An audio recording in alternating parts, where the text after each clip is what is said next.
Amém, queridos. Hoje pela manhã olhamos para Gálatas 3:3, não é? E se eu fosse dar simplesmente seguimento ao que eu estava dizendo, eu começaria dizendo o que é a graça. Mas hoje eu quero olhar uma parábola e semana que vem nós de manhã vamos continuar da onde estávamos hoje pela manhã. E em Lucas capítulo 17 há uma parábola, e essa parábola tem um propósito, e ela tem tudo a ver com a verdadeira compreensão da graça de Deus. O propósito dessa parábola é ensinar a nós o que significa ser um servo e o que significa servir a Deus. Todos nós aqui, se fôssemos perguntados se somos servos de Deus, estamos servindo a Deus, a resposta ia ser sim. Mas o que significa ser servo, o que significa servir a Deus? Então é sobre isso que essa parábola é, de Lucas 17, do verso 1 ao verso 10, que diz: Jesus disse aos seus discípulos: é inevitável que aconteçam coisas que levem o povo a tropeçar, mas ai da pessoa por meio de quem elas acontecem. Seria melhor que ela fosse lançada no mar com uma pedra de moinho amarrada no pescoço do que levar um desses pequeninos a pecar. Tomem cuidado. Se o seu irmão pecar, repreenda-o. E se ele se arrepender, perdoe-lhe. Se pecar contra você 7 vezes no dia e 7 vezes voltar e a você e disser: estou arrependido, perdoa-lhe. Os apóstolos disseram ao Senhor: aumenta a nossa fé, Senhor. Ele respondeu: se vocês tiverem fé do tamanho de uma semente de mostarda, poderão dizer a esta amoreira: arranque-se e plante-se no mar, e ela lhes obedecerá. Qual de vocês que, tendo um servo que esteja arando ou cuidando das ovelhas, lhe dirá, quando ele chegar do campo: vem agora, sente-se para comer? Ninguém, né? Pelo contrário, não dirá: prepare o meu jantar, apronte-se e sirva-me enquanto como e bebo, depois disso você pode comer e beber? Será que ele agradecerá ao servo por ter feito o que lhe foi ordenado? Assim também vocês, quando tiverem feito tudo o que lhes for ordenado, devem dizer: somos servos inúteis, apenas cumprimos o nosso dever. Há muito ensino nessa parábola, né? E apesar de haver muito ensino, ele é direto, ele vai direto ao ponto, e nenhum de nós pode ficar dizendo que Jesus não está sendo claro. É importante para nós, ocasionalmente, né, chegar e olhar diretamente para o ensino de Cristo, para a palavra de Deus, e nunca tentar escapar dela, não é? Nunca tentar encontrar o caminho. Naturalmente, o homem tenta encontrar um caminho para escapar das verdades diretas que a palavra de Deus diz. Isso sempre é uma loucura, não é? Jesus nos conta uma história, e para começar, na parte que nós não vamos nos prender aqui, ele começa a nos dizer sobre o estilo da vida cristã. Ele está dizendo aos discípulos como deseja que seus seguidores vivam, como aqueles que ele redime com seu sangue, compra para si, vivem. Ele está dizendo aos discípulos como deseja que eles levem o seu dia a dia. E ele aborda 2 áreas básicas que seriam maravilhosas de explorar, mas que não são possíveis todas num sermão, não é? E nós às vezes já olhamos eventualmente isso, e podemos fazer outro dia. Não é o ponto principal da passagem e é aquilo que nós queremos enfatizar. Mas primeiro ele começa falando sobre como é fácil levar outras pessoas a pecar. Como é fácil você levar outras pessoas a ter uma compreensão errada do Evangelho. E você deve ter muito cuidado com isso.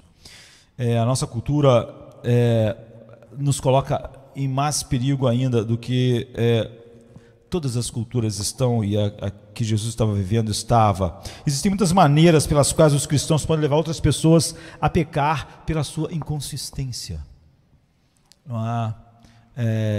Nós devemos ter muito cuidado com uma vida inconsistente. Nós estamos aqui, nós cantamos tanta coisa hoje, não é?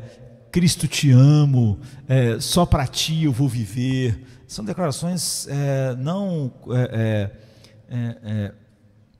vagas, são diretas, não é? Tu és o meu deleite, tu és a minha alegria no dia mau. Então, não viva amanhã de maneira inconsistente.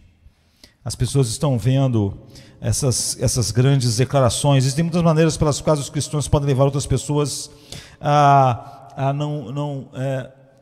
não perceberem o que Cristo é, ou seja, nós podemos não glorificar Cristo diante do mundo porque nós somos inconsistentes. E é muito fácil fazer isso por vários motivos, especialmente em um tempo como o nosso. As pessoas amam aquilo que nós chamaríamos da sua privacidade. E nós não gostamos de ser observados, e não gostamos de ser cobrados, e não queremos que as pessoas fiquem nos percebendo, não queremos que as pessoas nos vejam. Nós amamos o anonimato, num certo sentido. Nós vivemos uma cultura de celebridade, onde todos querem se colocar diante de todos, mas nós amamos o anonimato no sentido de que nós achamos que a nossa vida é nossa, é como nós vivemos, é como nós queremos, não é?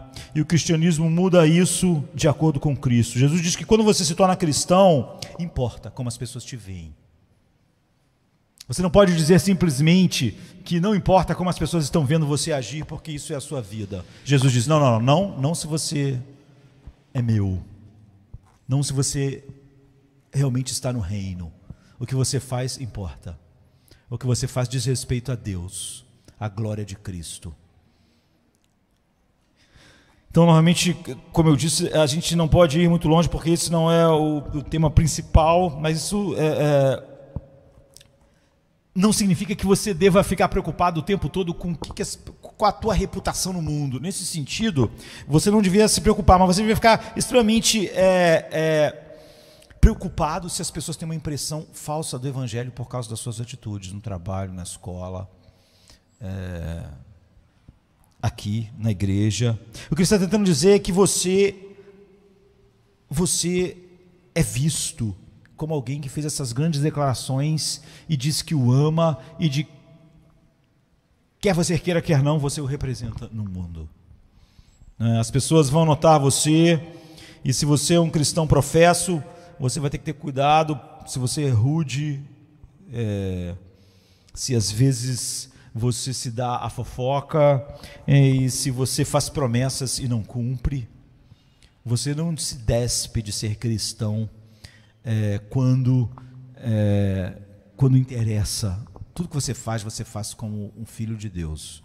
Em outras palavras, se você começa a viver de maneira inconsistente, você vai fazer as pessoas tropeçarem. Elas vão ter mais dificuldade para compreender aquilo que é declarado a respeito de Cristo. E as pessoas vão ver isso, e é inevitável que as pessoas notem. E elas vão dizer, olha, que espécie de cristianismo é esse? É óbvio que as pessoas podem fazer isso por maus motivos. Falaram que Jesus tinha demônio, falaram que Jesus era... Mas era mentira. Era pessoas que elas mesmas sabiam estarem só querendo difamá-lo, não é? Ninguém encontrava uma razão real para acusá-lo assim. Então Jesus diz, meus seguidores, eles assumem essa responsabilidade. Em casa, na igreja, não é? No trabalho, e você não é mais seu. Essa coisa que é muito comum nós podemos dizer, essa é a minha vida, isso é um problema meu. Ele está dizendo, aquele que me segue não tem essa frase. Nunca mais um troço é só um problema seu. Sua vida não é mais sua vida é minha. E o que ela está mostrando para o mundo, ela está mostrando uma mentira a meu respeito. Você não tem o direito a esse tipo de privacidade. Isso aqui é a minha vida, eu vivo ela como eu quiser. Você não vive ela como quiser. Você vive ela de uma maneira que que não seja um tropeço para que o mundo veja quem eu sou e a minha glória. Então, primeiro ele diz, não ache que as pessoas não prestam atenção em você, porque prestam como cristão. Elas podem parecer não estar prestando, mas elas estão prestando atenção. Por outro lado, ele diz que não quer que você seja uma pessoa sensível, como normalmente é natural do homem em pecado. O homem em pecado ele tem um coração duro e uma pele extremamente sensível, ele está sempre sendo ofendido por tudo e por todos. Ele está falando sobre se alguém peca contra você e se arrepende, não é? E você deve realmente estar ali pronto para perdoar. Ele não levanta uma questão do que é e como você lida com alguém que pecou contra você e não se arrepende. Isso nós temos em outro lugar da Bíblia, e é óbvio que isso é fundamental. Ele está falando contra quem se arrepende. Mas, de qualquer maneira, é difícil o suficiente, mesmo quando alguém se arrepende de verdade, mas te feriu algumas vezes. Ele diz, não importa quantas vezes essa pessoa te peça perdão, ela tenha se arrependido, você deve perdoar. Eu quero que você perdoe as pessoas. Eu não quero que você seja uma pessoa amarga. Eu não quero rancor. Eu não quero essa raiva na sua vida.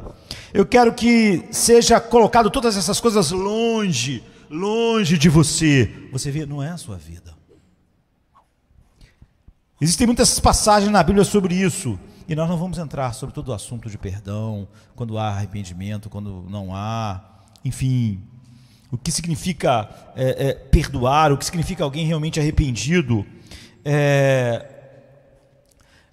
Se isso, alguém podia perguntar, significa que você vai deixar alguém pisar em você? Todas essas coisas são excelentes e, como eu disse, dariam o seu próprio sermão. Esses são outros sermões que nós precisamos pregar. Mas a questão central que engloba tudo isso é que, uma vez que você se torna um cristão, Jesus está dizendo, nós podemos olhar cada caso específico aqui, ele está dizendo o seguinte, você não é mais seu. A ideia de que a tua vida é tua, e você faz dela como ela quiser, e você age como você quiser, é incompatível com você ser meu servo. Você não tem o direito de guardar rancores se você é meu servo. Você pode achar que esse é um direito seu, mas não é mais, não é um direito seu. É o que ele está dizendo, você não tem o direito de dizer, bem, essa é minha vida, esse é um problema meu. Ele está dizendo, filho de Deus, quem está em mim nunca pode dizer que esse é um problema seu. Você pode dizer, quem se importa com o que as pessoas pensam de mim? Se importe. Elas podem pensar coisas erradas de você por elas estarem erradas, mas que elas não pensem por estarem certas, né? Se eles ficarem ofendidos, quem se importa? Importa, ele está dizendo. Então, quando os discípulos ouviram Jesus falando isso, você viu logo um pedido deles. Eles pediram a Jesus, Senhor, aumenta a nossa fé. Se é assim, aumenta a nossa fé. Esse foi o pedido deles quando estavam vendo Jesus falar sobre o que é ser servo. O que isso significa? Eu acho que a gente tende a fazer isso, mas Jesus dá uma resposta que tira as nossas desculpas para não sermos assim, baseado, eu não tenho fé ainda suficiente, estou precisando. Eles, quando ouviram isso, pediram, aumenta a nossa fé, e nós adoramos transferência de culpa ou vitimização. Nós vivemos na era da vitimização, não é? A gente podia... E é o que os discípulos estavam dizendo, é o que você pode dizer, nossa Senhor, essa vida é maravilhosa, isso é maravilhoso, esse padrão seria maravilhoso viver assim, mas nós não podemos fazer isso, nós somos capazes, porque nós não temos fé para isso. É maravilhoso se você tem fé para viver isso, isso seria incrível, é maravilhoso se alguém tem fé para viver assim, se nós tivéssemos essa fé, nós poderíamos viver assim. Mas Jesus diz, não é questão de fé como um sentimento, não é questão de fé como algum tipo de habilidade que algumas pessoas têm e não têm. Se você simplesmente exercer a fé que você diz que tem, porque se você não tem uma fé em quem eu sou, você realmente não é meu servo. Mas se você tem, não importa quanto você diga que ela é pequena, ela pode ser tão pequena quanto um grão de mostarda. Se ela é verdadeira, é a fé suficiente para viver isso. O que ele diz aqui é: se você apenas agir de acordo com o que você sabe, se você exercer a fé que você tem, se você é meu servo, não vem com essa coisa de pequena, grande, aumenta. Se você tem, você poderá fazer as coisas sobre as quais eu estou falando, ainda que elas pareçam montanhas se movendo, não são para quem crê em mim. Então ele conta uma história para colocar isso claro para eles, e a essência da história é dizer o que significa ser cristão, para que você não fique com essa coisa de que você é cristão, mas está esperando a vida inteira aumentar a sua fé, e está vivendo de uma maneira que é o oposto do que um cristão é, ou do que o servo é. Então isso significa muitas coisas, essa parábola, não é? Vai falar sobre o que significa ser filho de Deus, ser herdeiro do reino de Deus, significa ser várias coisas, mas como eu disse, isso também daria vários sermões. Nós temos que nos concentrar na essência do que ele está dizendo, nós temos que olhar para ele em sua forma não diluída nesses vários aspectos, mas na forma central. E a forma central é que um cristão é um servo. Você não é um cristão e decide se vai ser servo ou não. Essas duas coisas é a mesma coisa. Um cristão é um servo, e um cristão serve então ao Senhor. E um cristão não é mais seu. Ele é um servo. Ele serve ao Senhor e ele não é mais seu. Não tem mais essa coisa de que essa é a minha vida. Não tem essa coisa de que, quando eu tiver uma fé maior, Jesus está dizendo: se a tua fé for mínima, for verdadeira, ela é a fé suficiente para viver o que eu estou falando. Então, Jesus diz a eles: não são opcionais, não venham com essa coisa de que vocês só têm uma fé insuficiente. Se vocês são meus, estão em mim, se vocês creram em mim, essa é a fé suficiente. Você não pode dizer: bem, se acontecer de você ser esse tipo de pessoa, eu acho que se eu tivesse esse tipo de temperamento, se eu fosse esse tipo de pessoa, se eu tivesse esse tipo de fé, ele está dizendo: não existe isso. Não é? Ele diz: não, se você é meu, essa é a sua vida. Não há saídas, não há jogos aqui. Ser cristão é muito mais do que ser servo, muito mais, mas não menos. E a história que Jesus nos conta é um verdadeiro balde de água fria, não é? Em quem gosta de levantar essas saídas assim, como quase os discípulos, quando ouviram todas aquelas coisas sobre não ser deles mesmo, a vida não é deles, eles terem que viver de uma maneira a sua vida de perdão, a sua vida de uma maneira que glorifique Cristo, que eles então precisavam de uma fé maior, e Jesus diz: não. Então, na verdade, contanto que você perceba que quando Jesus conta uma história, uma parábola como essa, ele não está tentando nos dizer tudo sobre o que significa ser cristão. Nenhuma parábola diz tudo sobre o que significa ser cristão. Se isso fosse tudo o que significa ser cristão, certamente não seria totalmente apetitoso. Ser cristão envolve muito mais.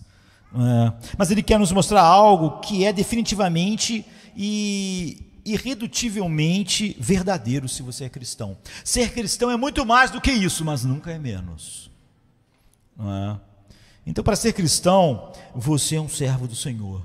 Não tem essa opção de eu quero uma fé para ser esse servo. Não. Se você é cristão, você é servo. Se você não é servo, você não tem parte com ele. É isso, você. Para ser cristão, você é um servo do Senhor. E o que significa? Significa dever. Veja aqui no fim, eu quero que você saiba que quando a gente olha essa palavra, é pequena, não é? 5 letras, mas ela é totalmente contrária a toda a forma que a nossa cultura vive e que nós naturalmente vive, e essa cidade que nós vivemos vive, e nesse tempo e no tempo de Jesus, Você vê que os discípulos logo tentam levantar seria maravilhoso, mas a gente não tem fé suficiente. Isso é algo que as pessoas modernas não gostam, ainda mais do que naqueles dias. Há tantos eventos que ficam meio icônicos na nossa história, né? Por exemplo, o Woodstock, não é?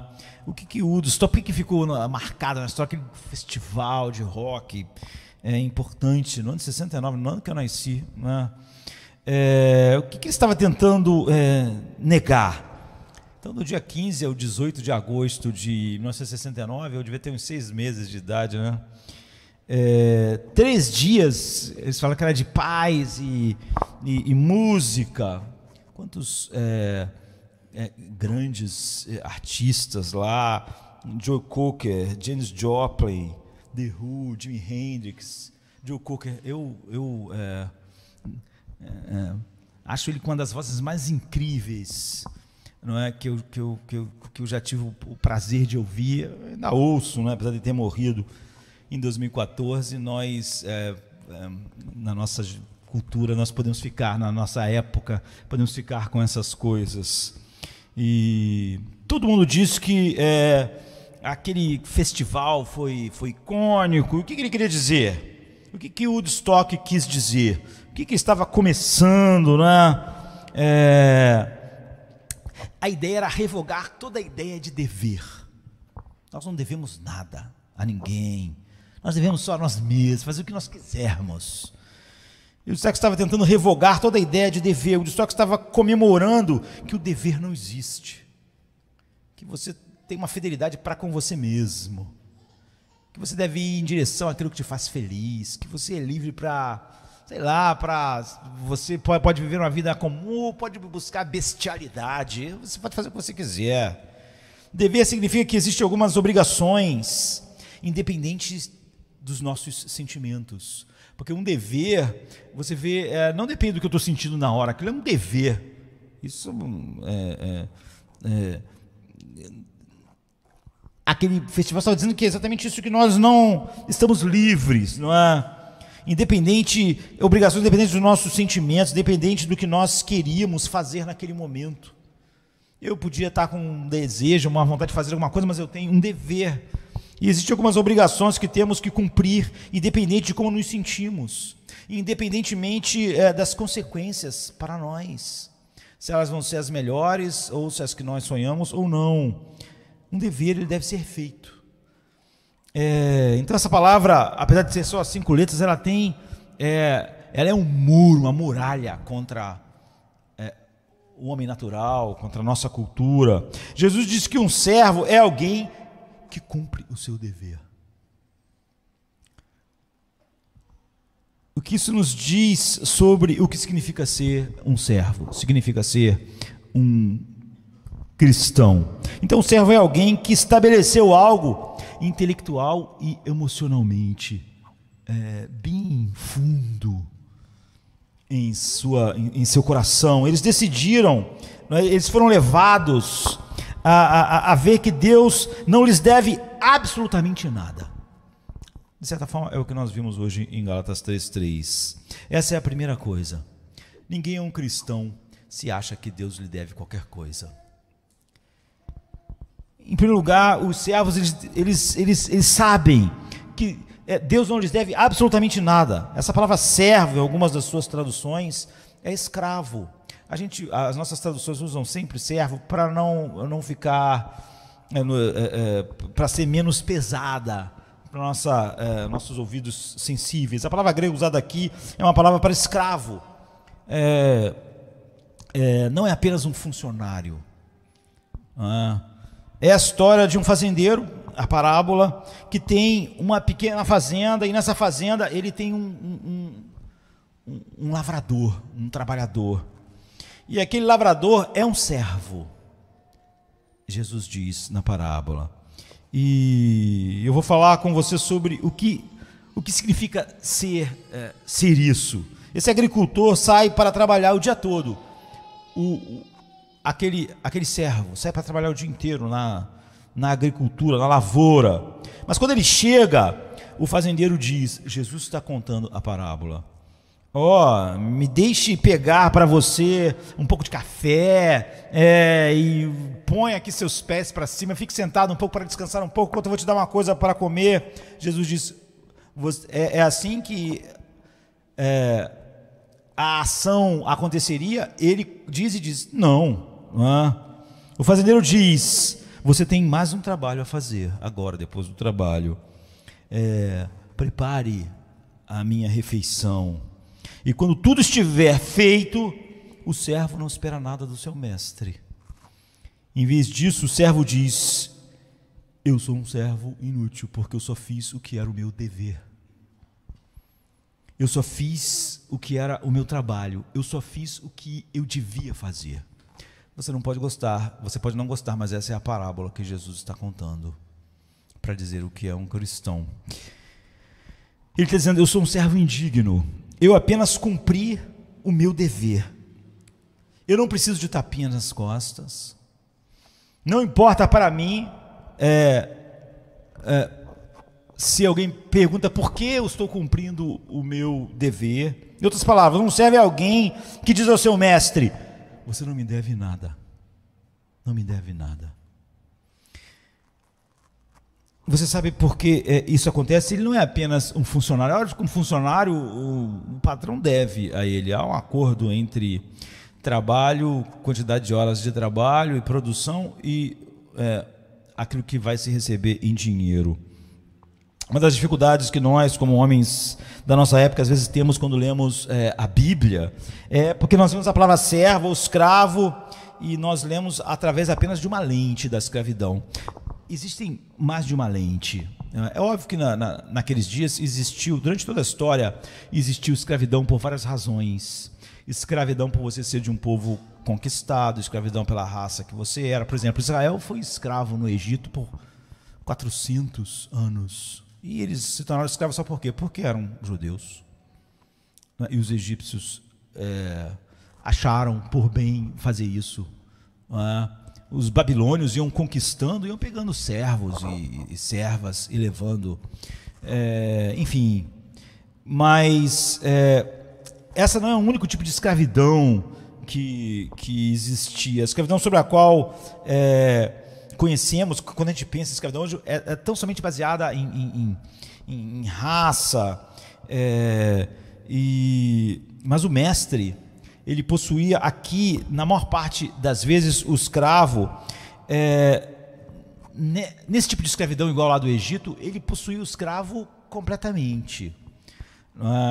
Ele podia fazer qualquer coisa com o escravo, podia mandar matar, podia fazer qualquer coisa, mas não é esse tipo de escravidão que está sendo colocada para nós na parábola. Apesar de que, como eu disse, durante toda a história, nunca houve uma época sem escravidão no mundo, a não ser, de uma maneira geral, a nossa cultura, a nossa época. Todas as outras épocas, em todos os tempos, houve escravidão.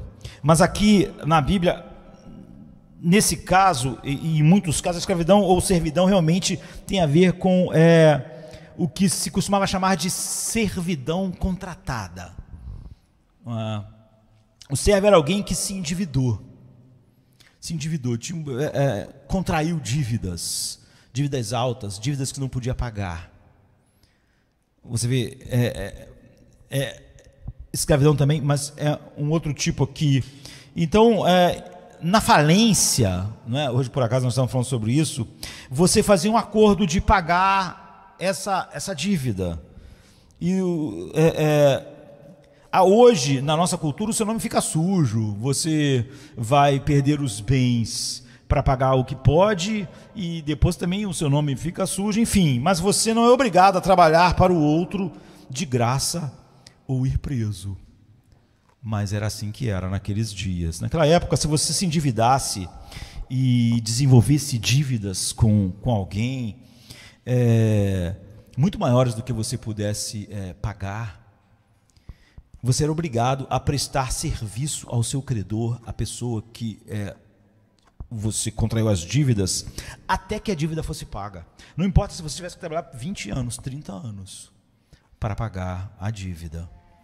E o que significa que o credor, ele possuía, nesse caso aqui, ele possuía o seu trabalho, mas não possuía você. Era um tipo diferente de escravidão essa. Ou seja, ele não podia fazer o que quisesse com você, não podia, como os egípcios podiam fazer, como em muitos casos de escravidão na história, não é? Na história de alguns séculos atrás, ou todos os séculos.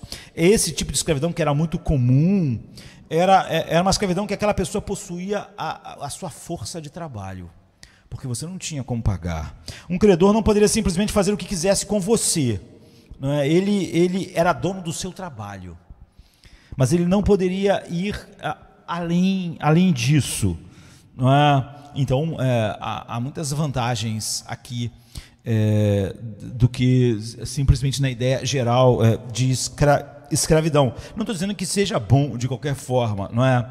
Mas você não poderia procurar outro emprego. Você não poderia trabalhar para outra pessoa. Você não poderia achar alguém que te pagasse melhor. Você não poderia escolher aquele que pagasse um salário mais alto. Seu credor possuía o seu trabalho, era dele, até que a dívida fosse paga. Como eu disse, não importava quanto tempo você teria que trabalhar para que a dívida fosse paga. Agora, por incrível que pareça, isso era uma coisa boa, as pessoas gostavam disso. Por quê? Porque se você ler a Bíblia, por exemplo, em Mateus 18, o credor podia não querer o seu trabalho e mandava prender você e jogar a chave fora. E você ficar na cadeia. Porque você não tinha como pagar e não quer pagar e ia ficar na cadeia até que você pagasse.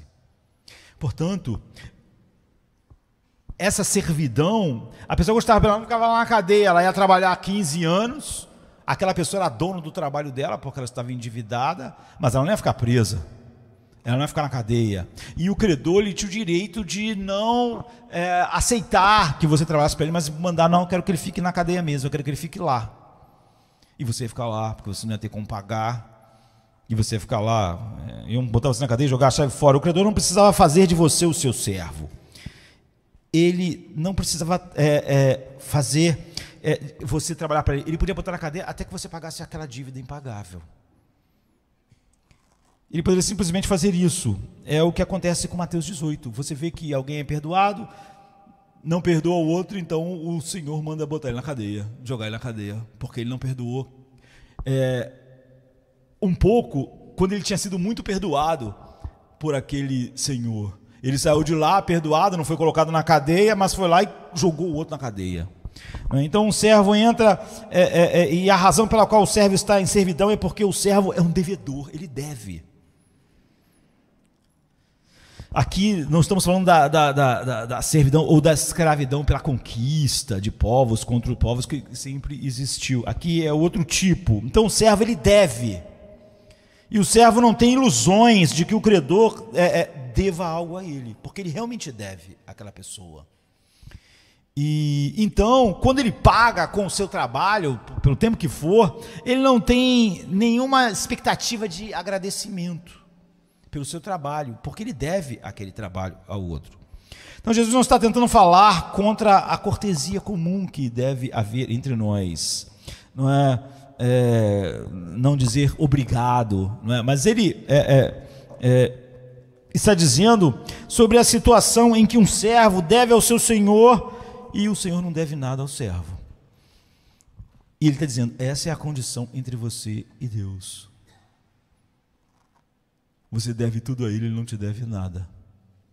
E se eternamente ele te colocar na cadeia, você não vai ter como pagar. Não tem como pagar nunca.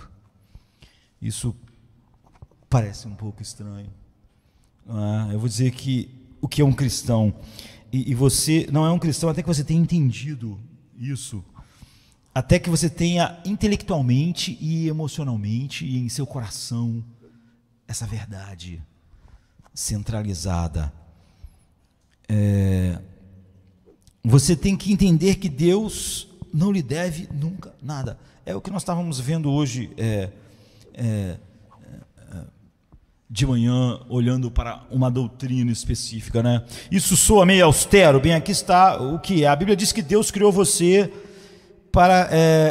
e não há nada que você tenha, ou seja, que não venha dele. A Bíblia diz que Ele mantém todas as coisas juntas na sua vida, instante a instante. Você respira nele, se move nele, e você tem tua sanidade vindo dele. Você sabe, você é feito de pequenos átomos, e no meio de cada pequeno átomo há um núcleo, há pequenos elétrons girando em torno do núcleo. E o Deus da Bíblia diz: todos eles estão juntos por causa da minha palavra. Deus diz: nele subsistem todas as coisas, em Cristo. Todas as coisas foram feitas por causa dele e para ele. E nele essas coisas subsistem. É ele. Você deve tudo a ele e deve torná-lo o número 1 da sua vida. E ele, quando você fizer isso, não te deve nada.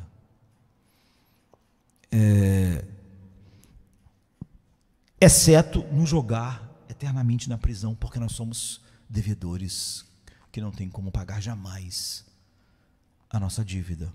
Nós usamos todos esses recursos que ele colocou diante de nós de maneira totalmente contra ele e não temos como pagar. Ele não nos deve nada, exceto nos colocar na cadeia e jogar a chave fora, não é? E um cristão é alguém que entende isso. Um cristão é alguém que descobre isso. Um cristão é alguém que aprende isso em seu coração. E eu vou te dizer uma coisa, isso é perfeitamente prático, não é? Quantos de vocês já ficaram ressentidos, mesmo sem verbalizar, contra Deus, porque a sua vida não está indo da maneira que você queria? É muito fácil achar que Deus nos deve alguma coisa. É muito fácil estar insatisfeito. Quando nós estamos insatisfeitos, é óbvio que nós não ficamos falando que nós estamos insatisfeitos porque Deus não está fazendo o que devia fazer para nós, mas nós achamos que Ele devia fazer, que Ele nos deve algo. Quantos de vocês estão deprimidos? Quantos de vocês estão sentem, por exemplo, culpa por muitas das vezes se sentirem assim, como se a sua vida não estivesse sendo como devia ser?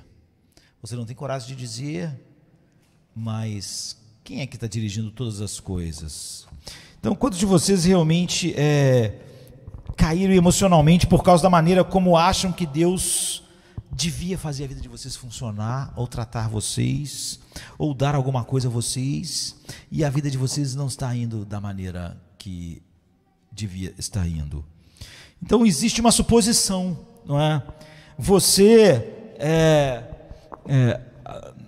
na parábola, Jesus está colocando algo claro: você nem é uma vítima, como você pensa, e nem nada é devido a você. Há uma suposição por trás de toda essa nossa insatisfação, não é?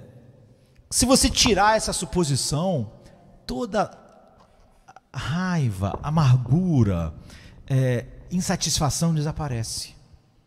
Por trás dessas coisas sempre há uma suposição, às vezes não verbalizada, não é? E se isso se for, você não está mais nas suas garras como os homens vivem. Você supõe que Deus lhe deve uma vida boa. Por que eu sou amargo por causa de alguma coisa? Porque eu acho que eu devia ter aquilo. Eu acho que Deus me devia a mim a vida que eu espero, né? Eu até posso tentar usar uma falsa humildade. Eu não queria tanto para ser satisfeito. Então você supõe que Deus lhe deve alguma coisa. Você pode pensar, a nossa vida está cheia de evidência disso. É óbvio que a vida das pessoas está cheia de evidência disso, não é? Evidência de que Deus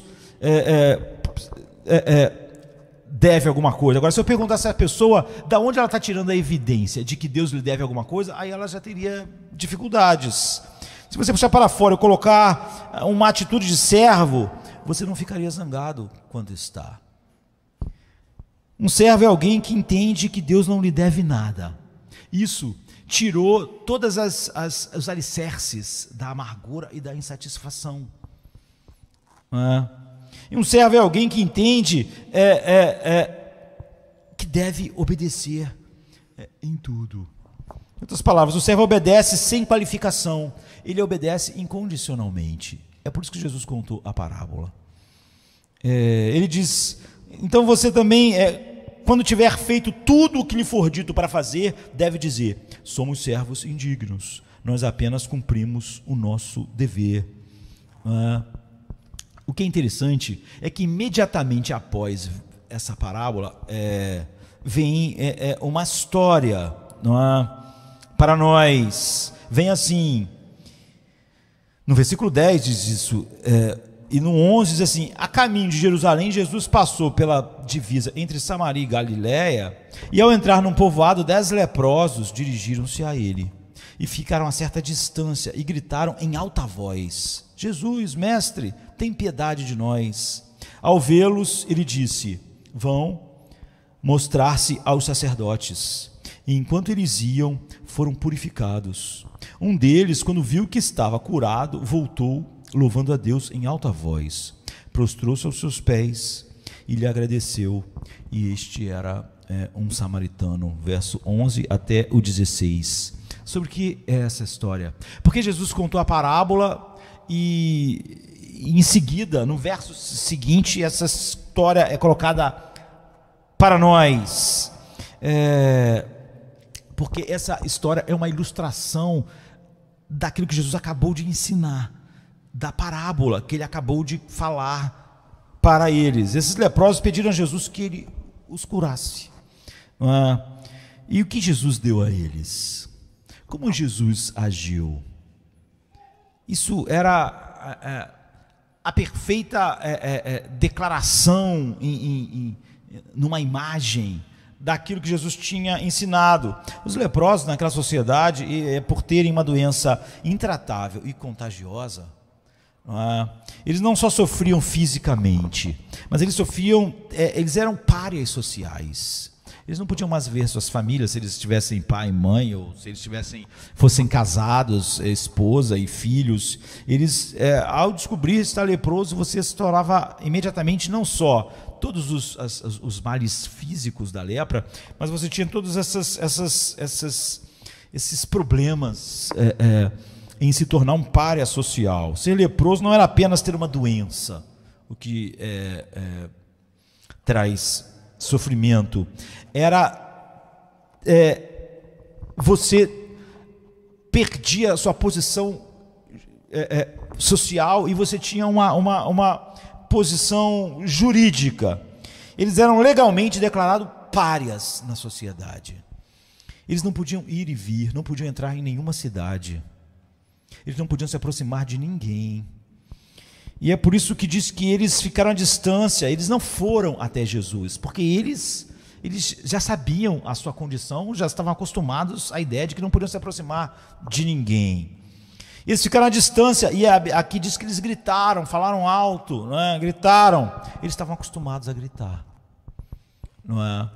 Eles não podiam se aproximar de ninguém, então o único jeito de se comunicar com as pessoas era falando alto, era falando de longe, não é? Eles tinham que manter uma certa distância fora de cada cidade, e mesmo fora das cidades ele tinha que manter uma distância das pessoas, que para falar com elas tinha que ser os berros, né? E então eles eram párias sociais. Assim como eles sofriam fisicamente, eles sofriam profundamente, dessa forma talvez mais profunda. E eles estão dizendo, Jesus, faça algo por nós, lá de longe, gritando, né? E o que Jesus fez? O que ele faz? Ele diz, vá e se mostrem ao sacerdote. Agora, os sacerdotes, eles eram os oficiais de saúde da comunidade, estipulados na velha aliança. Eles que declaravam que alguém era leproso quando começava, e, portanto, declarava a condição legal daquela pessoa como um pária, impuro. Ou também só os sacerdotes podiam declarar um leproso limpo, e não mais leproso, para que aquilo tivesse sanção social e jurídica na vida deles. Então Jesus não os cura, Em vez disso, ele diz, olha, ele dá uma ordem, vá e se mostrem aos sacerdotes. Agora, o que você e eu teríamos respondido a essa ordem de Jesus? O que nós teríamos feito se nós estivéssemos nessa condição e Jesus tivesse, como eu disse, isso aqui é a visão encenada daquilo que Jesus tinha ensinado. Você olha para baixo e você vê que você ainda é leproso. Você olha para suas mãos, para o seu corpo, e você pensa, eu não vou fazer papel de bobo, não é? Do que ele está falando? Nós irmos nos mostrar, nós estamos leprosos, vamos nos mostrar ao sacerdote? Isso é como dizer, isso não parece nada amável, não é? E você diria, olha, nós pedimos que você tivesse misericórdia de nós, mas você está nos enviando ao oficial de saúde na nossa condição como leprosos? Você quer que a gente vá até os sacerdotes? Você quer nos tornar motivo de chacota? Todos nós somos leprosos, estamos vendo, somos leprosos. Talvez o oficial de saúde, que já nos deu a sanção e nos colocou como párias, aplique outras sanções a nós por ousarmos como leprosos e irmos até a ele. Ele já declarou que nós somos leprosos e nós estamos vendo que nós somos leprosos. Isso é loucura. Mas eles obedecem. Queridos, um servo é alguém que obedece a tudo que lhe é dito. Jesus está transmitindo o ponto que ele tinha ensinado. A mentalidade de um servo se você só obedecer quando entender o porquê, você não será limpo. Além disso, se você só obedecer quando você souber o porquê, você não está obedecendo. Se você só obedece quando entende o porquê, se você só obedece quando vê que aquilo vai te ajudar, se você só obedece quando aquilo vai fazer uma diferença na sua vida, se você só obedece quando faz sentido para você ou para o problema que você acha que tem, se você só obedece quando parece que vai valer a pena para você, você não está obedecendo de forma nenhuma. Quase tudo que nós chamamos de obediência hoje está incluído nisso. Mesmo no meio evangélico, você está concordando, você não está obedecendo. Você está dizendo, isso faz sentido, isso vai me fazer bem, isso vai fazer resolver o problema que eu quero, eu então vou fazer. Você não está obedecendo. Se houver alguma condição para a sua obediência, também não é obediência de forma nenhuma. Existem muitas figuras para demonstrar isso. Se você deixar Jesus entrar em sua casa e você falar assim, Senhor, esta é a sua casa, mas você não pode entrar naquela sala, nem naquela outra sala lá. Essa é a sua casa, mas naquela sala lá e naquela parte lá você não pode entrar. Você vê como isso se aplica? Se essa casa é de Jesus, mas você está em uma posição de dizer para ele onde ele pode ir ou não, e que sala ele pode ir ou não, é óbvio, a casa não é dele, é sua. Ninguém na sua casa está com alguém lá dentro dizendo, ali você não pode entrar, porque aquela parte ali, a casa é sua, mas aquela parte ali você não pode. Quem dá essa ordem é o dono da casa. Você pode dizer que a casa é dele, mas não é. Ele quer dizer, você pode dizer que eu sou seu senhor, mas eu não sou. Você está se enganando. Se você pode trazer condições, se você pode dizer, Senhor, eu obedecerei aqui porque faz sentido para mim, mas eu não vou obedecer aqui porque eu ia ficar infeliz se eu obedecesse aqui. Se eu obedecesse ali, eu ia ficar muito, isso não ia me fazer muito bem ao meu ego, à minha autoestima, não ia fazer muito bem. Você não está obedecendo de forma nenhuma quando você faz isso. Não houve renúncia da vontade. Você não é um servo de forma nenhuma. Deus não é seu mestre, Ele é o seu consultor. Você consulta Ele para ver se Ele tem boas ideias para a sua vida. Você está dizendo: Senhor, eu ficarei muito feliz em aceitar o seu conselho e vou pensar a respeito disso. Se isso é bom para a minha vida, se isso é bom para o meu casamento, se esse negócio de perdoar dessa forma é bom, se aquilo ali vai ser adequado nesse instante ou se não vai ser adequado. Veja, você seguir o conselho dele é dizer: eu farei isso, não é? Mas você pode seguir alguns conselhos de Cristo, mas nunca ouse dizer que Ele é o seu Senhor, porque Ele não é. Não é? Não como devia ser. No fim, nós sabemos que Ele é o Senhor do céu e do inferno, mas você não está entre aqueles que em seu coração e mente viram, declararam Ele como o Senhor, confessaram com os lábios que Jesus Cristo é o Senhor.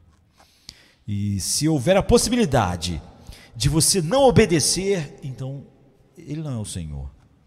Se no dia seguinte você vai decidir se o que Jesus falou para você amanhã, lá na faculdade, no trabalho, é um bom conselho ou não, Ele não é seu Senhor em momento nenhum, em lugar nenhum. Então você não obedeceu hoje Ele e amanhã desobedeceu. Você não obedeceu Ele hoje também, porque hoje, quando você estava obedecendo, era só porque você achava que era conveniente. Isso não é obediência. Não é que você obedeceu hoje e não obedeceu amanhã, é que você não obedeceu Ele nunca. Um servo é alguém que faz tudo. Um servo é alguém que não impõe condições. Um servo é alguém que diz: não importa a área. Um servo não é alguém que diz: ó, Senhor, essa parte da minha vida agora não é possível. Aumenta a minha fé, igual eles disseram quando Ele falou sobre perdão e etc. E Ele disse: não, se a tua fé é verdadeira, mesmo que ela seja pequenininha como um grão de mostarda, ela é suficiente. Se ela está posta em mim.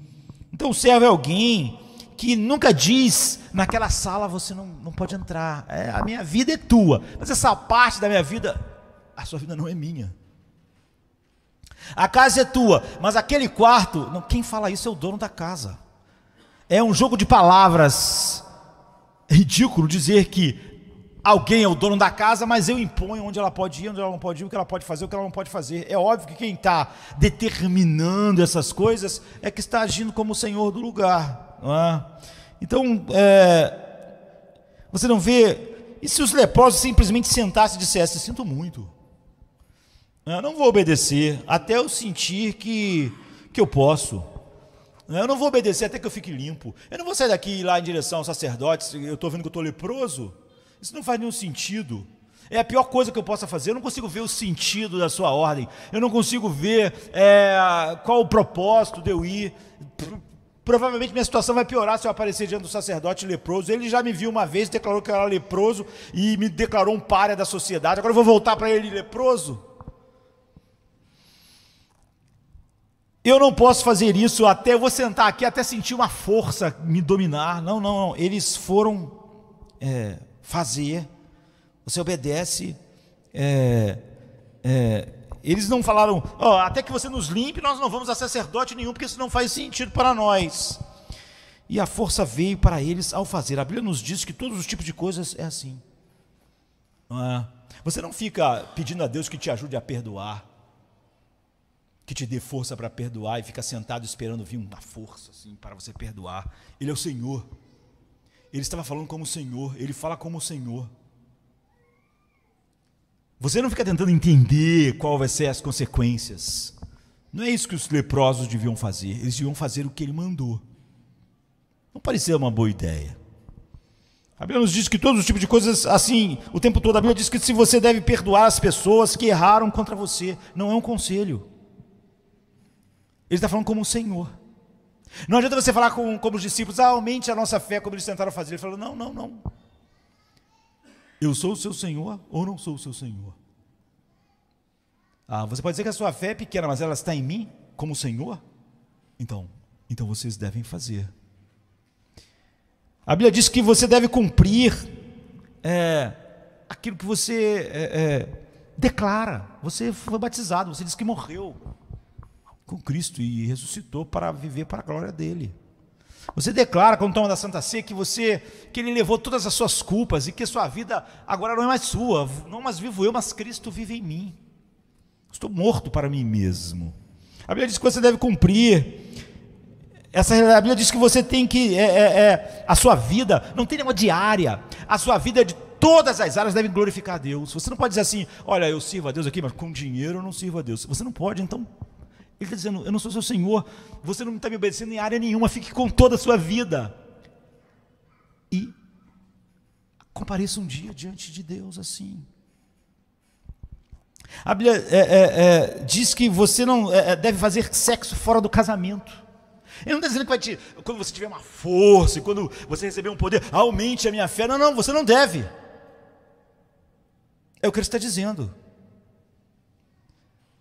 A Bíblia diz todos os tipos de coisas assim o tempo todo. Você pode achar que você queria um sentido maior, como os leprosos podiam querer uma explicação mais adequada. Por que eles iam leprosos e em direção ao sacerdote? A Bíblia diz essas coisas o tempo todo. Se você disser, olha, eu não me sinto forte o suficiente, eu não me sinto capaz o suficiente. Quem estava falando sobre capacidades e força? Ele é o Senhor ou não é o Senhor? É esse o assunto. Se você disser, eu só vou obedecer quando fizer sentido, eu só vou obedecer quando valer a pena, porque não está valendo a pena. Se eu obedecer agora, eu vou sofrer muito. Se eu obedecer agora, eu vou perder aquele emprego. Se eu obedecer agora, eu vou perder esse relacionamento. Então, mesmo quando você estiver obedecendo, porque agora você não vai mais perder aquele relacionamento, você não está obedecendo a Deus. Eu só vou obedecer quando eu for me sentir forte o suficiente, quando minha fé for grande, porque na verdade, Deus é que é culpado de não me dar uma fé tão grande assim.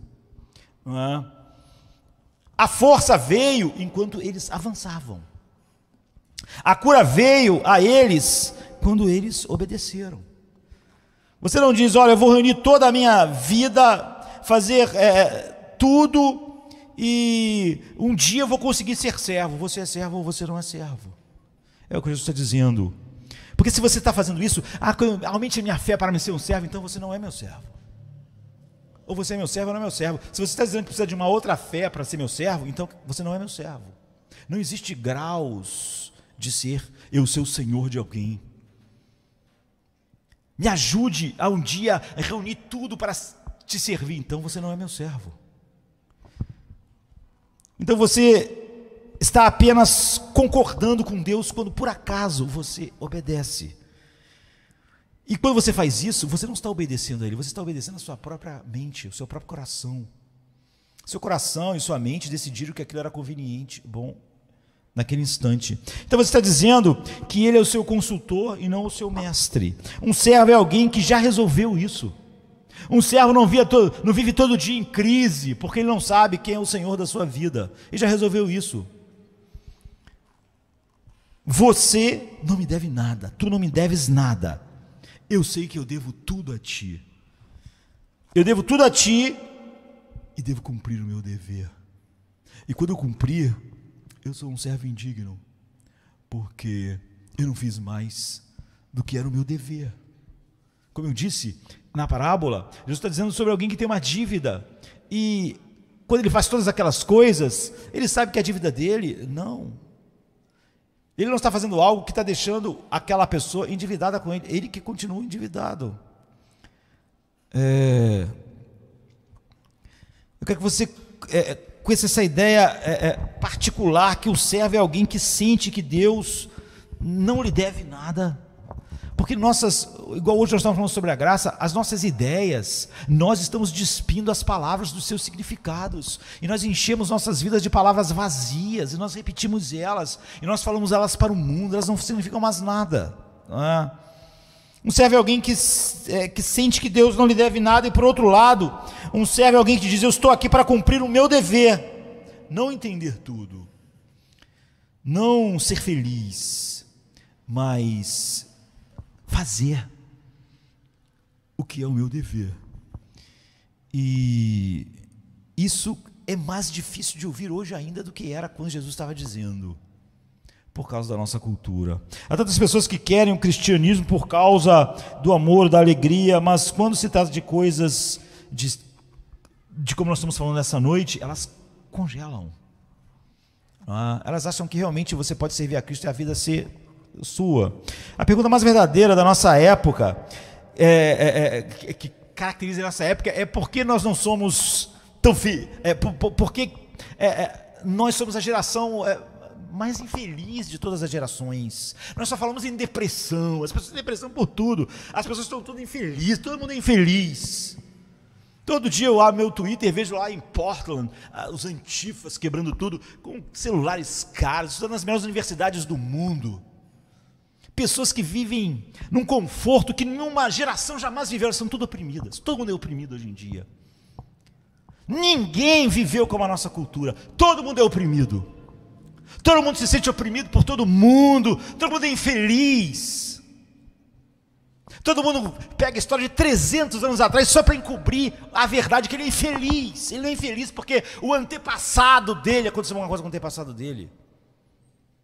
Ele não é oprimido, aquelas pessoas lá o tempo todo quebram, botam fogo nas coisas, elas estão, porque elas são oprimidas. A pergunta mais coerente para a nossa geração: por que nós estamos tão infelizes? Isso é interessante. A premissa é que nós somos mais infelizes do que nossos ancestrais. Nós só falamos o tempo todo em nossas traumas, nossos problemas, nossas infelicidades. E uma leitura objetiva da história, dos diários, dos registros, mostra que as pessoas reclamam muito mais hoje e são muito mais infelizes do que as pessoas há 100 anos atrás, 200 anos atrás, 500 anos atrás.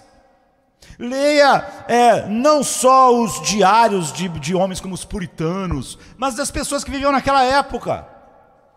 Elas tinham muito menos do que você experimenta num dia, mas as pessoas são muito mais infelizes. No entanto, nós estamos muito melhor do que nossos ancestrais. Nós vivemos na melhor época da história da humanidade, na melhor, incomparável com qualquer época. Todo mundo é uma vítima da infelicidade sem fim. Agora a questão é por quê? Por que devemos ser mais felizes do que qualquer outra geração? Por que nós temos tudo o que temos e continuamos assim?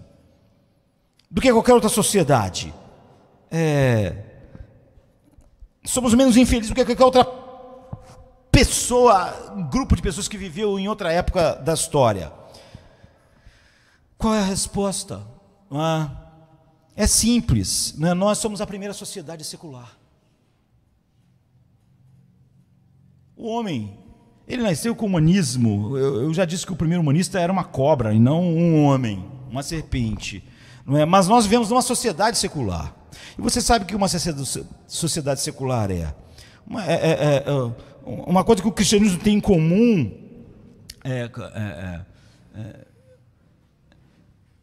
com todas as épocas, mesmo que antecederam a ele, é que essa é a primeira sociedade, com as outras épocas, e é diferente dessa sociedade, porque essa é a primeira sociedade que acreditou que existe apenas o mundo para ela viver.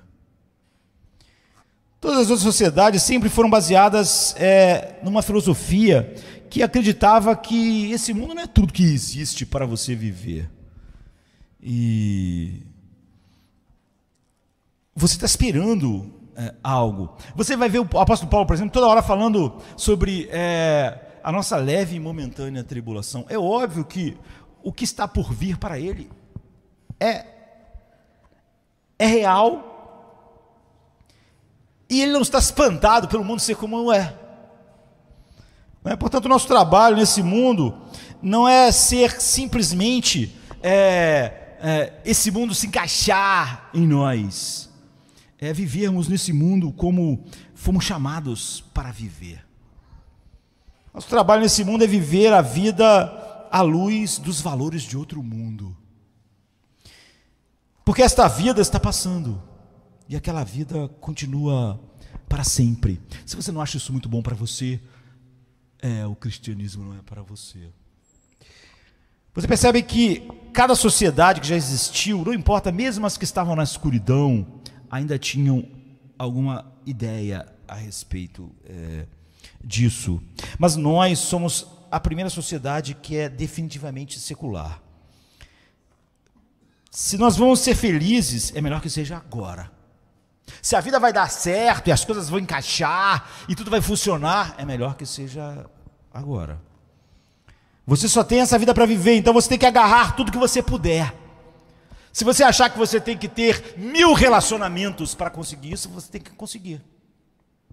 Porque a vida está acabando. Como resultado, porque você espera que esse mundo lhe dê toda a felicidade que você acha que ele devia te dar. Porque você acha isso, você vai viver desapontado. Paulo não estava desapontado, não era um homem desapontado. Ele não estava esperando do mundo o que você espera. Você será mais infeliz do que qualquer um dos seus ancestrais. Sabe por que as pessoas antigamente eram menos infelizes? Elas não eram tão seculares como a nossa cultura. Nossa cultura pode ter tudo. É infeliz, porque ela quer que esse mundo dê a ela o que esse mundo não pode dar.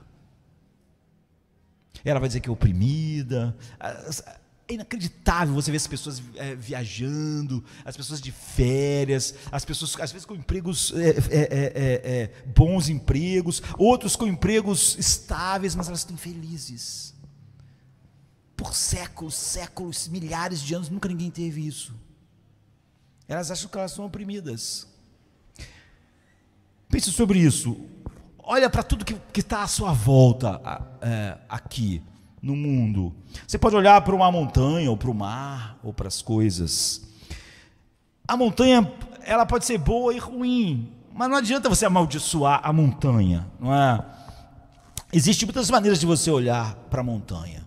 Se você acha que a tua vida é aqui e a montanha devia entregar algo a você, você vai ter um monte de problemas. Se você quer apreciar uma montanha, pense naquilo que a montanha dá. Ela não pode dar tudo, ela pode dar uma vista bonita para você, ela pode ter uma certa beleza, ela pode dar um clima mais ameno lá em cima, até frio. Então pense na grandeza de olhar para aquela montanha enorme, não é? Agora, se você for uma pessoa que é um corredor, e você quer correr 20 quilômetros, e você está na montanha e não tem nenhum terreno nivelado, tudo não sobe e desce, então você vai odiar a montanha, ela não está servindo para o seu propósito, ela é um problema, e você amaldiçoa, pensou e pensa, que coisa horrível, que coisa terrível, eu sou um corredor, e eu gostaria que essa montanha não estivesse onde ela está, porque o fato dessa montanha estar aí, ela está impedindo eu de correr. E eu ia me sentir muito bem se eu pudesse correr num terreno plano, mas essa montanha está atrapalhando a minha vida. Existem vários motivos pelos quais você pode amaldiçoar uma montanha. Mas pelo amor de Deus, é só uma montanha. Por que você acha que essa montanha devia dar a você o que você anseia e as felicidades que você espera? Por que você acha que aquela montanha devia satisfazer os anseios do seu coração? Seria tão bobo da sua parte gritar com a montanha, xingar a montanha, porque ela está contrariando o seu desejo de correr num terreno plano. É melhor você começar a aprender a apreciar a montanha pelo que ela pode fazer para você.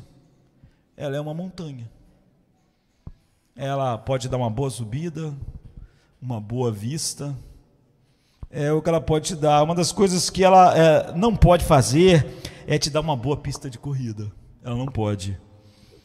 Mas ela pode te dar muitas outras coisas. Se essa cultura, se a nossa cultura não fosse tão secular, ela não ia ser tão infeliz, deprimida como ela é. Mas ela acha que a vida tem que dar a ela o que essa vida não pode dar. Ela está chutando a vida. A vida é difícil, tem seus problemas. Mas se você cisma de chutar a montanha e ver ela como um grande problema, você vai ser o cara mais infeliz do mundo, porque você não tem como tirar a montanha de lá. E por que cargas d'água você achou que a montanha devia se adaptar àquilo que você queria fazer? Por que você anda chutando a vida? Porque você trata a vida como uma montanha. E você amaldiçoa essa vida porque ela não está deixando você feliz. Mas quem disse que essa vida devia deixar você feliz? Fazer o que você quer. se encaixar nas suas ideias. Você faz da vida a montanha e depois você amaldiçoa a montanha, não é? Você assume que esse mundo é um lugar que lhe daria felicidade, gozo e todas as coisas. Mas a Bíblia diz que, na verdade,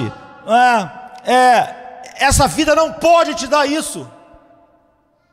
Você pode chutar a vida, você pode ficar deprimido com a vida, mas ela não pode te dar o que você acha que ela pode o que você queria que ela te desse. Não há nada mais. Quanto mais você achar que a vida tem que te dar o que ela não pode te dar, mais infeliz, deprimido você é. E a nossa cultura é mais deprimida porque ela fez dessa vida, ela tentou abraçar uma vida totalmente secular. Então essa vida tem que dar tudo às pessoas, mas ela não vai dar. E as pessoas podem estar na melhor universidade americana com os seus smartphones queimando tudo porque elas são oprimidas. A vida é horrível. Elas sempre têm uma exigência nova para a montanha. Elas não percebem que a montanha não vai dar a elas a alegria, a satisfação. A montanha não está lá para isso. A felicidade é ótimo, se você conseguir, mas se essa é a razão pela qual você toma suas decisões, se a tua decisão e o teu humor de hoje depende da montanha, então você é um tolo. Se essa é a razão pela qual você está aqui, você vai ficar desiludido. Você acha que a igreja existe para quê? Você às vezes fez da igreja uma montanha. Você quer que a igreja resolva todos os seus problemas, que a igreja te faça feliz, que a igreja te faça isso, te faça aquilo. A igreja não é. Você fez da igreja uma montanha, você vai começar a chutar ela. Como você está chutando a vida. É porque você está chutando aquela montanha, porque por ela não dar a você o que você achou que a montanha devia te dar. É melhor você parar de ficar bravo com a vida, pelo que ela é. Essa vida é apenas uma vida. Essa vida está passando. Homens sábios, como Moisés disse, nossa vida é como o orvalho da manhã. Nós não ficamos arrasados porque o orvalho da manhã não vai dar a gente a grande sensação. Meu Deus do céu, é apenas o orvalho da manhã. Você vai ficar aí chorando a manhã inteira porque o orvalho não é tudo que você imaginava. Você realmente esperava que o orvalho da manhã fosse a coisa que enchia a sua alma de alguma coisa? É melhor você parar de ficar bravo com a vida. Essa é apenas uma vida. Esse mundo é apenas um mundo. Ele não é como devia ser, não é. Um servo cristão é alguém que descobriu isso. E não está mais sempre chorando, e sempre cheio de autopiedade, sempre dizendo, porque esse mundo não está funcionando como eu quero. Alguém que serve a Cristo parou há muito tempo de fazer isso.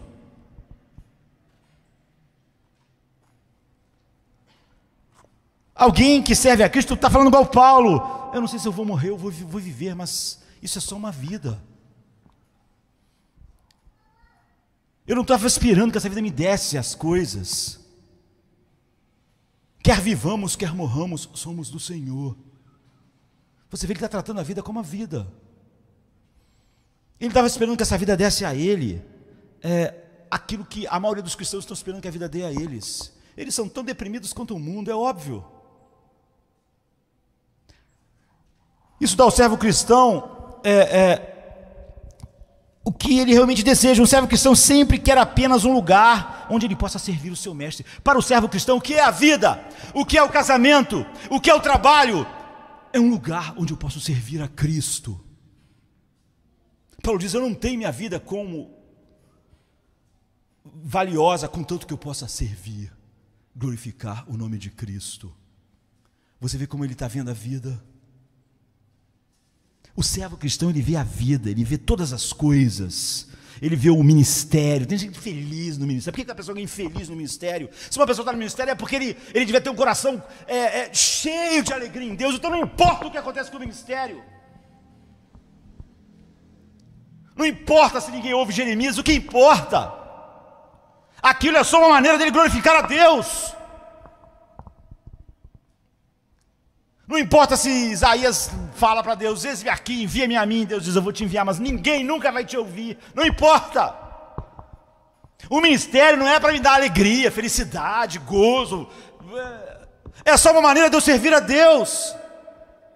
A vida é só uma maneira de eu servir a Deus. Jesus está dizendo: você é meu servo. Então, como você obtém poder para fazer isso? Nosso tempo acabou, né? Essa é a razão pela qual a gente anexou o verso 10, né, que é o fim da parábola, ao que vem logo depois, porque essa história dos leprosos é fundamental para a compreensão da pequena parábola que Jesus contou. Um dos 10 leprosos voltou e se jogou aos pés de Jesus. Ele louva, ele agradece, ele se joga ao chão. Você sabe o que é isso? Eu já falei isso falando, por exemplo, sobre Marta e Maria. Ela sentou aos pés de Jesus. Isso é entrega, é dizendo: eu estou aqui para ouvir a verdade de você. Eu não vou debater com você, eu estou aqui para ouvir. Eu estou totalmente entregue. Isso é estar aos pés. É por isso que você vai ver na igreja primitiva, eles pegaram o dinheiro e colocaram aos pés dos apóstolos, porque eles colocaram lá e disseram: faça o que achar melhor. Então, essa é a postura de obediência, a postura de servo. É uma postura de servidão. Ele se joga aos pés de Jesus. Eu sou seu, é isso que quer dizer. Você é meu mestre, ordena-me, comanda-me. Você vê qual é a dívida. Você vê que a dívida, qual é a dívida do servo cristão? Que a parábola queria nos conduzir. Se você é um servo cristão e a dívida que te mantém é a lei, você é infeliz.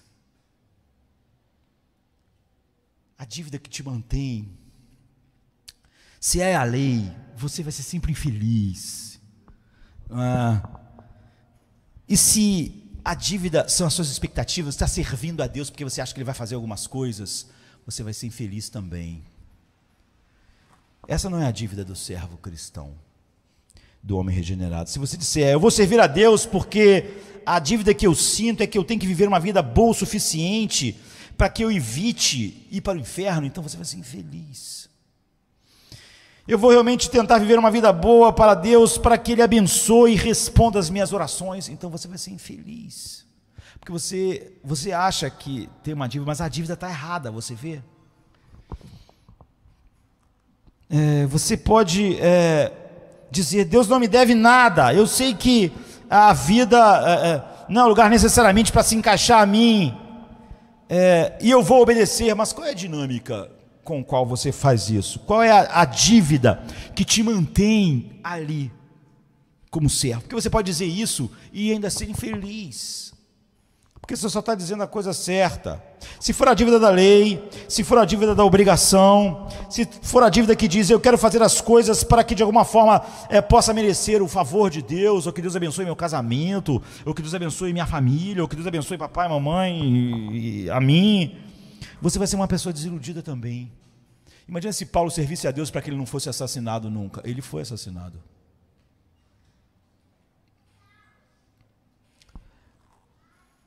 Você vai ser esmagado se o que faz você supostamente servir é uma dívida falsa, uma dívida errada.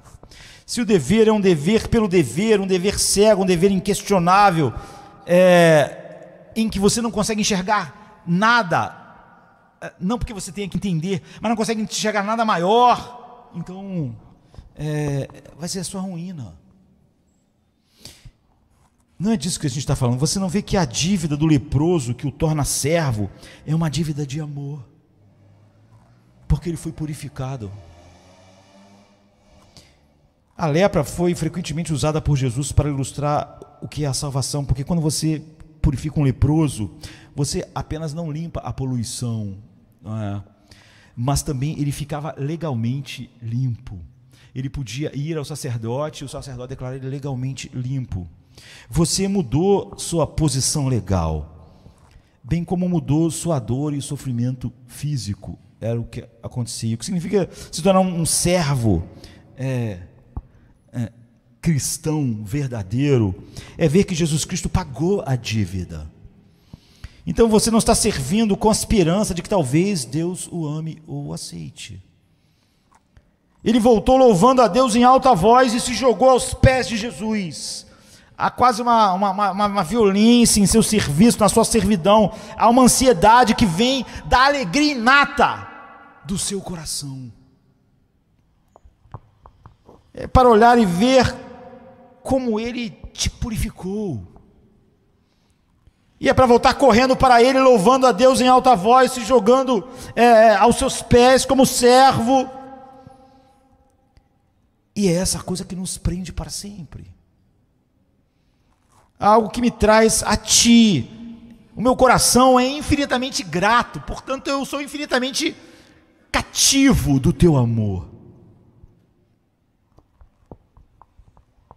Quão grande devedor eu sou, e sou obrigado a ser diariamente. O Teu amor me constrange. John Newton, um grande pastor, teólogo, escritor de hinos, ele coloca dessa forma no hino: nosso prazer e nosso dever, embora antes opostos, desde que vimos a sua beleza, estão unidos para sempre. Nosso prazer e nosso dever costumavam ser opostos. Dever, eu gosto de fazer coisas, mas o dever me diz que eu tenho que fazer outras coisas que eu não gosto. Nosso prazer e nosso dever eram opostos antes, mas quando vimos sua beleza, eles nunca mais vão se separar, eles se casaram para sempre. É o que ele está dizendo. Queridos, nós somos mais do que servos, não é? Nós não somos apenas servos, mas nós não somos menos, não é?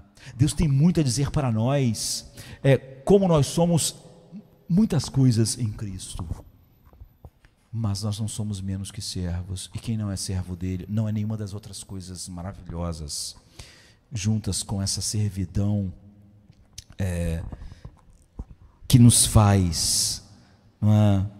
Nós somos filhos de Deus. Por outro lado, somos filhos que são servos também, que se jogam aos seus pés e diz: comanda-me, ordena-me, quão grande devedor eu sou.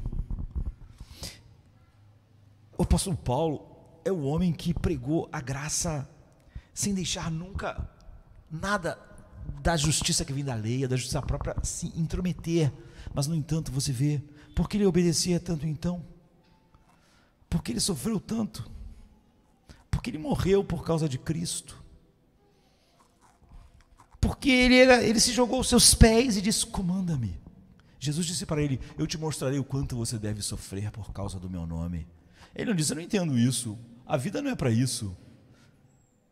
A vida, e fez da vida aquela montanha que ele começou a chutar. Não, a vida era para isso.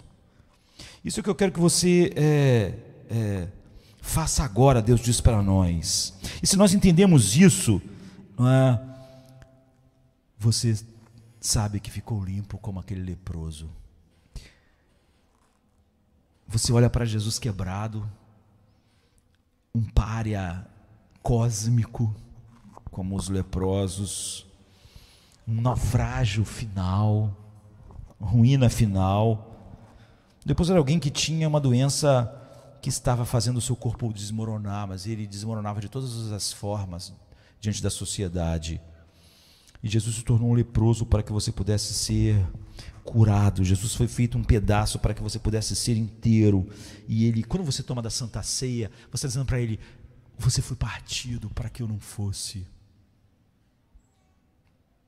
para que eu fosse inteiro para sempre. Agora aqui está o que você deve fazer.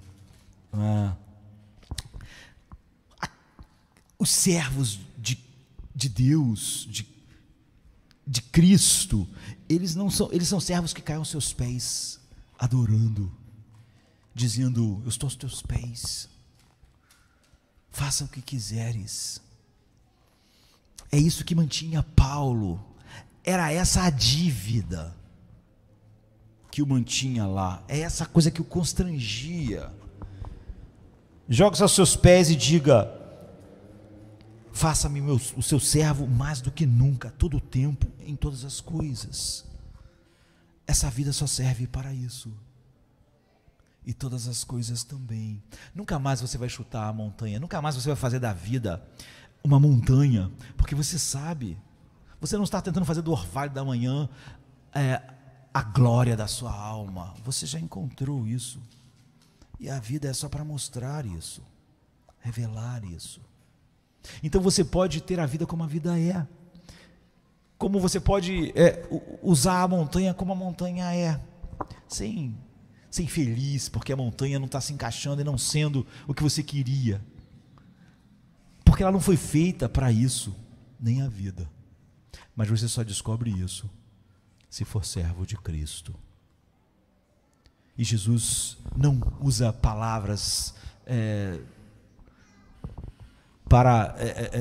escamoteando para dizer claramente o que a nossa vida é agora.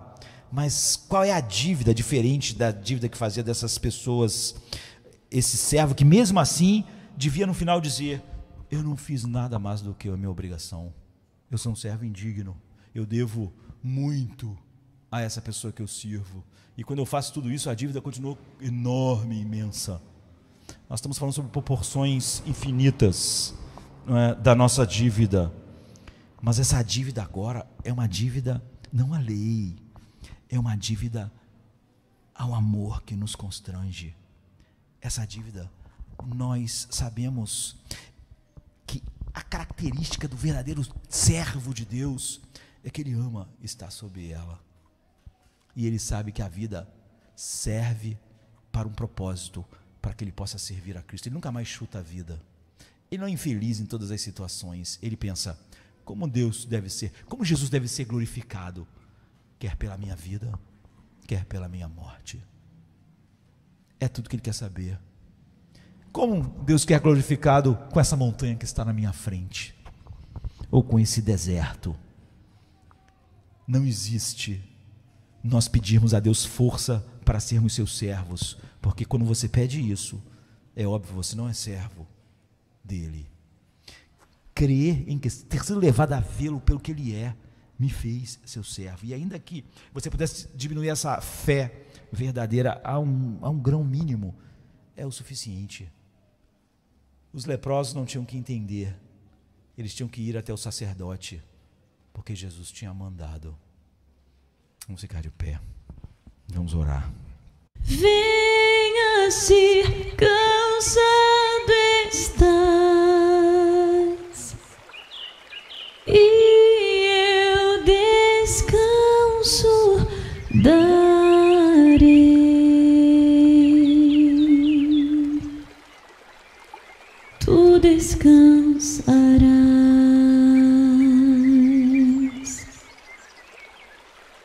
Venha a mim se não tens paz, e eu darei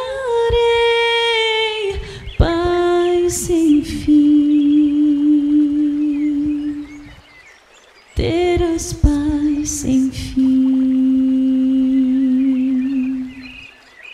O meu jugo é leve, o meu fardo graça dá. Tome tua cruz, te darei.